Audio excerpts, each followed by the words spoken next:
մեկ Հայաստանի Հանրապետության մեղադրել է Ադրբեջանի նախագահան պատերազմ հրահարելու մեջ, որտեղ ինքը ասում էր սկսեցին Հայաստանի կողմից կրակել եւ դրա համար ես հարձակման ենթարկեցի, դրա համար ներխուժեցի Արցախ եւ այդ ամբողջը ինչ որ իրականացրեց մեր պատճառով, մեկ էլ նշում են մեր բոլոր 3 նախագահները։ Այսինքն այս նախագահները խոսում են Հայաստանի Հանրապետության դեմ։ 3 նախագահներն էլ ձգտում են, որ չլինի կայունություն, չլինի խաղաղություն, լինի ոչ խաղաղություն, ոչ պատերազմ, որպեսզի կարողանան իրենք ժողովրդին պահեն վախի մթնոլորտում,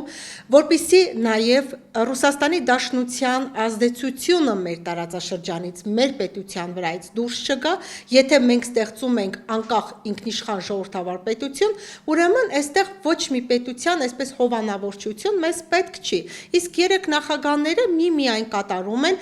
այսպես ասած Ռուսաստանի կայսրության թելադրանքով մեզ պահել ինչ որ ազդեցության ներքո։ Հենց այդ ազդեցությունն է մեզ պահում կապանքների մեջ, թույլ չտալ երկրը դուրս գալ այդ կապանքներից, երկիրը կառուցի ինքնիշխանություն, ազատություն, ժողովրդավարություն։